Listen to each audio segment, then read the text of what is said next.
जय हिंद साथियों, स्वागत है आप सभी के ज्ञान गुरुजी क्लासेस में।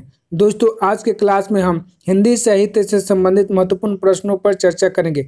ये सभी प्रश्न सिलेक्टेड हैं और बार बार एग्जाम में पूछे जाते हैं। अगर आप किसी भी हिंदी प्रतियोगी परीक्षा की तैयारी कर रहे हैं तो ये वीडियो आप लोगों के लिए बहुत ज़्यादा यूजफुल रहेगी। तो दोस्तों, अगर आप चैनल पर पहली बार है तो सर्वप्रथम चैनल को सब्सक्राइब कर बेल आइकन को प्रेस कर ले ताकि आने वाली मेरी नई नई वीडियो का नोटिफिकेशन आपके पास सबसे पहले पहुंचे। तो चलिए दोस्तों, देरी न करते हुए हम लोग क्लास को स्टार्ट करते हैं। और आज का पहला प्रश्न है, उर्वशी किसकी रचना है? आपको बताना है कि उर्वशी किसकी रचना है। आपका करेक्ट आंसर होगा ए, रामधारी सिंह दिनकर। उर्वशी रामधारी सिंह दिनकर की रचना है। दोस्तों, उर्वशी पर ही रामधारी सिंह दिनकर को भारतीय ज्ञानपीठ पुरस्कार मिला था। ये भी याद रखेंगे, एग्जाम में प्रश्न पूछा जाता है कि किस कृति पर रामधारी सिंह दिनकर को ज्ञानपीठ पुरस्कार मिला था। तो उर्वशी पर मिला था। कब मिला था दोस्तों? तो 1972 ईस्वी में, याद रखेंगे। अगला प्रश्न है, बाल चित्रण में कौन सा कवि श्रेष्ठ है? आपको बताना है कि बाल चित्रण में कौन सा कवि श्रेष्ठ है। आपका करेक्ट आंसर होगा सी, सूरदास। सूरदास बाल चित्रण में श्रेष्ठ कवि हैं। अगला प्रश्न है, कथा सम्राट किसे कहा जाता है? आपको बताना है कि कथा सम्राट किसे कहा जाता है। आपका करेक्ट आंसर होगा ए, प्रेमचंद। प्रेमचंद को कथा सम्राट कहा जाता है। दोस्तों, प्रेमचंद को कथा सम्राट इसलिए कहा जाता है कि इन्होंने 300 से अधिक कहानियाँ और लगभग 12 उपन्यास लिखे हैं। इसी कारण से इन्हें कथा सम्राट कहा जाता है। अगला प्रश्न है, एक भारतीय आत्मा किसे कहा जाता है? आपको बताना है कि एक भारतीय आत्मा किस कवि को कहा जाता है। आपका करेक्ट आंसर होगा बी, माखनलाल चतुर्वेदी। माखनलाल चतुर्वेदी को एक भारतीय आत्मा कहा जाता है। दोस्तों, आप अपने साथ कलम और कॉपी लेकर जरूर बैठिएगा और जो भी एक्स्ट्रा इम्पोर्टेंट क्वेश्चन बताया जाएगा उसको आप लोग अपने कॉपी में नोट कर लीजिएगा। दोस्तों, अगला प्रश्न है, प्रकृति के सुकुमार कवि किसे कहा जाता है? प्रकृति के सुकुमार कवि किसे कहा जाता है? आपका करेक्ट आंसर होगा बी, सुमित्रा नंदन पंत। सुमित्रा नंदन पंत को प्रकृति के सुकुमार कवि कहा जाता है। दोस्तों, यहाँ पर एक और प्रश्न बनेगा कि छायावाद के प्रवर्तक किसे कहा जाता है? छायावाद के प्रवर्तक किसे कहा जाता है? तो दोस्तों, जयशंकर प्रसाद को छायावाद के प्रवर्तक कहा जाता है। अगला प्रश्न बनेगा कि आधुनिक युग की मीरा किसे कहा जाता है? तो आधुनिक युग की मीरा महादेवी वर्मा को कहा जाता है। अगला प्रश्न बनेगा कि क्रांतिकारी कवि किसे कहा जाता है? तो क्रांतिकारी कवि निराला को कहा जाता है। इसको आप लोग अपने कॉपी में नोट कर लेंगे। अगला प्रश्न है, मैथिल कोकिल किसे कहा जाता है? आपको बताना है कि मैथिल कोकिल किसे कहा जाता है। आपका करेक्ट आंसर होगा ए, विद्यापति। विद्यापति को मैथिल कोकिल कहा जाता है। दोस्तों, विद्यापति को मैथिल कोकिल क्यों कहा जाता है? क्योंकि इन्होंने अपनी पदावली को मैथिली भाषा में लिखा है। इन्होंने अपनी पदावली को मैथिली भाषा में लिखा है, इसी कारण से इन्हें मैथिल कोकिल कहा जाता है। अगला प्रश्न है, कितने पाकिस्तान नामक उपन्यास के लेखक हैं? आपको बताना है कि कितने पाकिस्तान नामक उपन्यास के लेखक कौन है। आपका करेक्ट आंसर होगा बी, कमलेश्वर। कितने पाकिस्तान नामक उपन्यास के लेखक कमलेश्वर हैं। अगला प्रश्न है, इनमें से कौन सी पुस्तक प्रेमचंद द्वारा लिखित नहीं है? दोस्तों, आपको बताना है कि इनमें से कौन सी पुस्तक प्रेमचंद द्वारा लिखित नहीं है। आपका करेक्ट आंसर होगा बी, जय पराजय। जय पराजय पुस्तक प्रेमचंद द्वारा लिखित नहीं है। अगला प्रश्न है, जायसी किस धारा के कवि हैं? आपको बताना है कि जायसी किस धारा के कवि हैं। आपका करेक्ट आंसर होगा प्रेमाख्यानक काव्यधारा। जायसी प्रेमाख्यानक काव्यधारा के प्रसिद्ध कवि हैं। अगला प्रश्न है, मृगनयनी उपन्यास के रचनाकार है। आपको बताना है कि इनमें से कौन मृगनयनी उपन्यास के रचनाकार है। आपका करेक्ट आंसर होगा डी, वृंदावन लाल वर्मा। वृंदावन लाल वर्मा मृगनयनी उपन्यास के रचनाकार हैं। अगला प्रश्न है, हिंदी साहित्य में प्रयोगवाद के प्रवर्तक का नाम है। आपको बताना है कि प्रयोगवाद के प्रवर्तक कौन है? आपका करेक्ट आंसर होगा बी अज्ञेय। दोस्तों अज्ञेय प्रयोगवाद के प्रवर्तक है। दोस्तों अगर आप चैनल पर पहली बार हैं तो चैनल को जरूर सब्सक्राइब कर दीजिएगा और वीडियो को अंत तक जरूर देखिएगा, क्योंकि यह वीडियो आप लोगों के लिए काफ़ी यूजफुल है। अगला प्रश्न है, भरत मुनि ने किस ग्रंथ में रस का विस्तृत विवेचन किया है? आपको बताना है कि भरत मुनि ने किस ग्रंथ में रस का विस्तार से वर्णन किया है। दोस्तों आपका करेक्ट आंसर होगा ए नाट्य शास्त्र। नाट्य शास्त्र में भरत मुनि ने रस का विस्तार से चर्चा किया है, यानी कि वर्णन किया है। दोस्तों अगला प्रश्न है, ध्वनि को काव्य की आत्मा किसने माना है? आपको बताना है कि ध्वनि को काव्य की आत्मा किसने माना है। तो आपका करेक्ट आंसर होगा बी आनंदवर्धन। आनंदवर्धन ने ध्वनि को काव्य की आत्मा माना है। दोस्तों यहाँ पर एक और प्रश्न बनेगा कि ध्वनि संप्रदाय के प्रवर्तक कौन है? आपको बताना है कि ध्वनि संप्रदाय के प्रवर्तक कौन है। तो दोस्तों आपका उत्तर होगा आनंदवर्धन। आनंदवर्धन ध्वनि संप्रदाय के प्रवर्तक हैं। अगला प्रश्न है, ऋतिर आत्मा काव्य किसकी युक्ति है? आपको बताना है दोस्तों कि ऋतिर आत्मा काव्य किसकी युक्ति है। आपका करेक्ट आंसर होगा ए वामन। यह युक्ति वामन की है। ऋतिर आत्मा काव्य यह वामन की युक्ति है। अगला प्रश्न है, साहित्य दर्पण किसका ग्रंथ है? दोस्तों आपको बताना है कि साहित्य दर्पण किसका ग्रंथ है। आपका करेक्ट आंसर होगा सी विश्वनाथ। साहित्य दर्पण विश्वनाथ का ग्रंथ है। अगला प्रश्न है, अलंकार संप्रदाय के प्रवर्तक है। दोस्तों आपको बताना है कि इनमें से कौन अलंकार संप्रदाय के प्रवर्तक है। तो आपका करेक्ट आंसर होगा डी भामह। भामह अलंकार संप्रदाय के प्रवर्तक है। दोस्तों अगला प्रश्न है, जिन वर्णों का उच्चारण स्वतंत्र रूप से होता है उसे कहते हैं। आपको बताना है कि जिन वर्णों का उच्चारण स्वतंत्र रूप से होता है उसे क्या कहते हैं। आपका करेक्ट आंसर होगा ए स्वर। जिन वर्णों का उच्चारण स्वतंत्र रूप से होता है उसे हम स्वर कहते हैं। अगला प्रश्न है, छायावाद के किस कवि को महाप्राण कहा जाता है? आपको बताना है दोस्तों कि छायावाद के किस कवि को महाप्राण कहा जाता है। आपका करेक्ट आंसर होगा ए निराला। निराला को महाप्राण कहा जाता है। दोस्तों अगर आपको किसी भी प्रश्न का उत्तर मालूम होगा तो कमेंट्स बॉक्स में जरूर उत्तर लिखिएगा। दोस्तों अगला प्रश्न है, हिंदी में वाच्य के कितने भेद हैं? आपको बताना है कि हिंदी में वाच्य के कितने भेद हैं।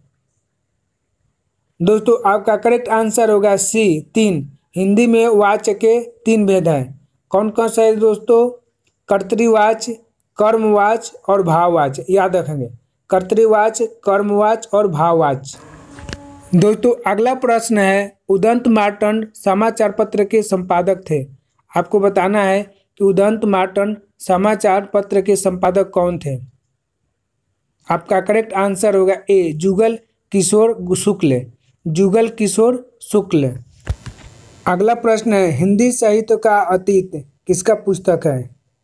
आपको बताना है कि हिंदी साहित्य का अतीत किसका पुस्तक है। आपका करेक्ट आंसर होगा ए विश्वनाथ प्रसाद मिश्र।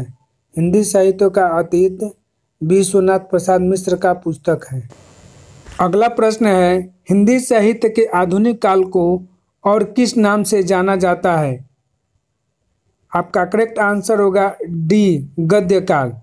हिंदी साहित्य के आधुनिक काल को गद्य काल के नाम से भी जाना जाता है। अगला प्रश्न है, इनमें से कौन सी रचना रामधारी सिंह दिनकर की नहीं है? आपको बताना है दोस्तों कि इनमें से कौन सी रचना रामधारी सिंह दिनकर की नहीं है। आपका करेक्ट आंसर होगा डी साकेत। साकेत रामधारी सिंह दिनकर की रचना नहीं है। दोस्तों साकेत मैथिली शरण गुप्त की रचना, याद रखेंगे। साकेत मैथिली शरण गुप्त की रचना है। हुंकार, कुरुक्षेत्र और उर्वशी ये रामधारी सिंह दिनकर की रचना है। अगला प्रश्न है, कुरुक्षेत्र किसकी काव्य कृति है? आपको बताना है कि कुरुक्षेत्र किसकी काव्य कृति है। दोस्तों आपका करेक्ट आंसर होगा बी रामधारी सिंह दिनकर। कुरुक्षेत्र रामधारी सिंह दिनकर की काव्य कृति है। अगला प्रश्न है, सुमित्रा नंदन पंत को किस काव्य कृति पर ज्ञानपीठ पुरस्कार मिला था? आपका करेक्ट आंसर होगा सी चिदम्बरा। सुमित्रा नंदन पंत को चिदम्बरा काव्य कृति पर ज्ञानपीठ पुरस्कार मिला था? कब मिला था दोस्तों? 1968 ईस्वी में, याद रखेंगे 1968 ईस्वी में मिला था। और हिंदी में सर्वप्रथम ज्ञानपीठ पुरस्कार किसे मिला था? तो सुमित्रा नंदन पंत को मिला था। इसको भी आप लोग याद रखेंगे। अगला प्रश्न है, इनमें से कौन सी काव्य कृति सूर्यकांत त्रिपाठी निराला की नहीं है? आपका करेक्ट आंसर होगा डी, भारत भारती। भारत भारती सूर्यकांत त्रिपाठी निराला की नहीं है, यह मैथिली शरण गुप्त की है। याद रखेंगे भारत भारती किसकी काव्य कृति है दोस्तों? तो मैथिली शरण गुप्त की है। और मैथिली शरण गुप्त को हिंदी का प्रथम राष्ट्र कवि कहते हैं। याद रखें, मैथिली शरण गुप्त को हिंदी का प्रथम राष्ट्र कवि कहते हैं। अगला प्रश्न है, प्रिय प्रवास किस कवि की काव्य कृति है? आपका करेक्ट आंसर होगा ए, हरिऔध। प्रिय प्रवास अयोध्या सिंह उपाध्याय हरिऔध की काव्य कृति है। अगला प्रश्न है, प्रेम पथिक किसकी काव्य कृति है? आपको बताना है कि प्रेम पथिक किसकी काव्य कृति है। आपका करेक्ट आंसर होगा ए, जयशंकर प्रसाद। प्रेम पथिक जयशंकर प्रसाद की काव्य कृति है। अगला प्रश्न है, निम्नलिखित में से कौन सा नाटक प्रसाद का नहीं है? आपको बताना है दोस्तों कि इनमें से कौन सा नाटक जयशंकर प्रसाद का नहीं है। आपका करेक्ट आंसर होगा डी, सिंदूर की होली। दोस्तों, सिंदूर की होली जयशंकर प्रसाद का नाटक नहीं है। अगला प्रश्न है, उसने कहा था कि मुख्य पात्र का नाम है। आपको बताना है कि उसने कहा था कहानी के मुख्य पात्र का नाम क्या है। दोस्तों, आपका करेक्ट आंसर होगा सी, लहना सिंह। उसने कहा था कहानी का मुख्य पात्र लहना सिंह है। अगला प्रश्न है, हिंदी प्रदीप के संपादक का नाम है। दोस्तों, आपको बताना है कि हिंदी प्रदीप पत्रिका के संपादक का नाम क्या है। आपका करेक्ट आंसर होगा बी, बालकृष्ण भट्ट। हिंदी प्रदीप पत्रिका के संपादक बालकृष्ण भट्ट है। अगला प्रश्न है, द्विवेदी युग का नामकरण किसके नाम पर हुआ है? आपको बताना है कि द्विवेदी युग का नामकरण किसके नाम पर हुआ है। आपका करेक्ट आंसर होगा बी, महावीर प्रसाद द्विवेदी। द्विवेदी युग का नामकरण महावीर प्रसाद द्विवेदी के नाम पर हुआ है। अगला प्रश्न है, कठिन काव्य का प्रेत किस कवि को कहा जाता है? आपको बताना है कि कठिन काव्य का प्रेत किस कवि को कहा जाता है। आपका करेक्ट आंसर होगा डी, केशव दास को। केशव दास को कठिन काव्य का प्रेत कहा जाता है। अगला प्रश्न है, चंद बरदाई किसके दरबारी कवि थे? आपको बताना है कि चंद बरदाई किसके दरबारी कवि थे। आपका करेक्ट आंसर होगा डी, पृथ्वीराज चौहान। पृथ्वीराज चौहान के दरबारी कवि थे। अगला प्रश्न है, अपभ्रंश का वाल्मीकि किसे कहा जाता है? आपको बताना है कि अपभ्रंश का वाल्मीकि किसे कहा जाता है। आपका करेक्ट आंसर होगा डी, स्वयंभू। स्वयंभू को अपभ्रंश का वाल्मीकि कहा जाता है। अगला प्रश्न है, हिंदी साहित्य के आरंभिक काल को आचार्य रामचंद्र शुक्ल ने क्या कहा है? आपको बताना है दोस्तों कि हिंदी साहित्य के आरंभिक काल को आचार्य रामचंद्र शुक्ल ने क्या कहा है। आपका करेक्ट आंसर होगा सी, वीरगाथा काल। हिंदी साहित्य के आरंभिक काल को आचार्य रामचंद्र शुक्ल ने वीरगाथा काल कहा है। दोस्तों, हिंदी साहित्य के आरंभिक काल को आचार्य हजारी प्रसाद द्विवेदी ने आदि काल कहा है। जॉर्ज ग्रियर्सन ने चारण काल कहा है। शिष्य सामंत काल राहुल शंकर त्यायन ने कहा है। इसको भी आप लोग अपने कॉपी में नोट कर लेंगे। अगला प्रश्न है, पृथ्वीराज रासो के रचनाकार हैं। आपको बताना है कि पृथ्वीराज रासो के रचनाकार इनमें से कौन है। दोस्तों, आपका करेक्ट आंसर होगा बी, चंद बरदाई। चंद बरदाई पृथ्वीराज रासो के रचनाकार हैं। अगला प्रश्न है, कबीर दास की भाषा थी।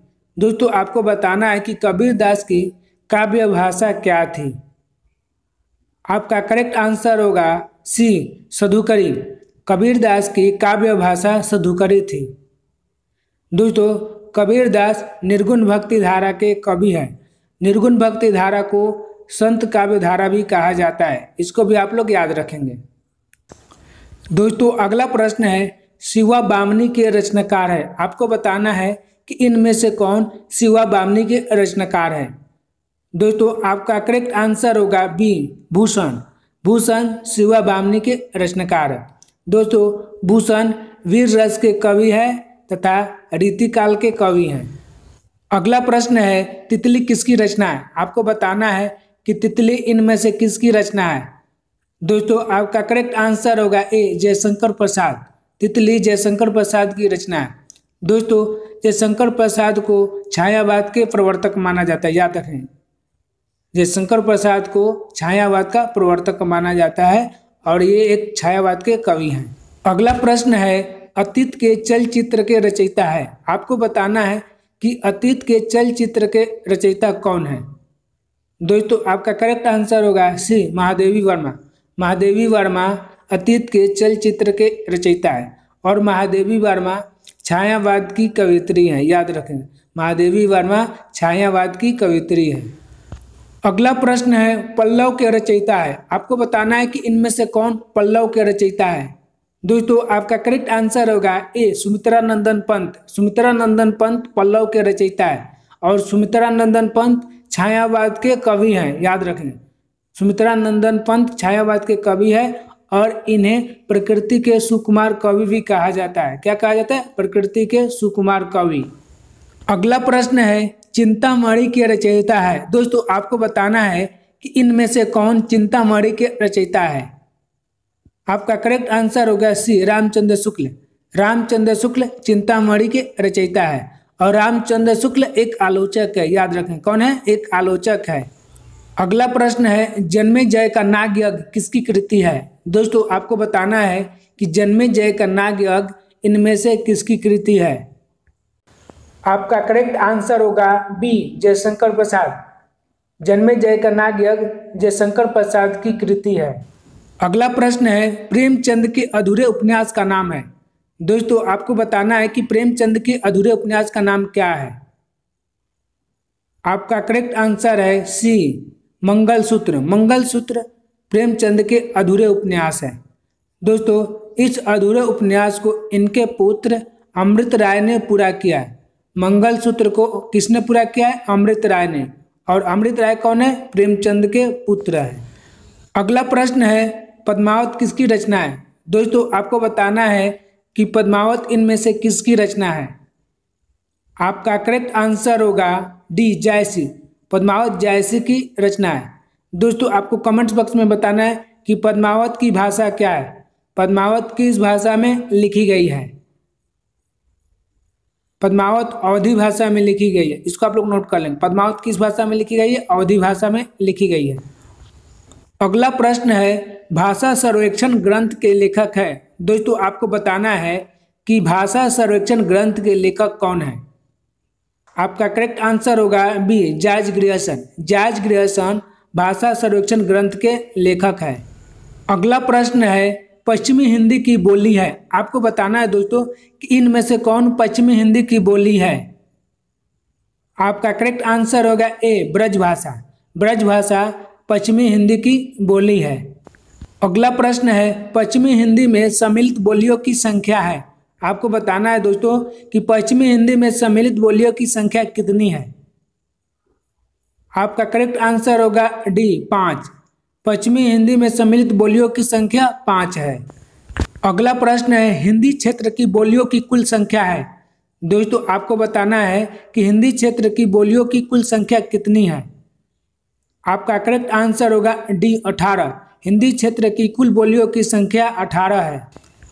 अगला प्रश्न है पश्चिमी हिंदी का जन्म माना जाता है। दोस्तों आपको बताना है कि पश्चिमी हिंदी का जन्म किस भाषा से हुई है। तो आपका करेक्ट आंसर होगा सौरसेनी अपभ्रंश।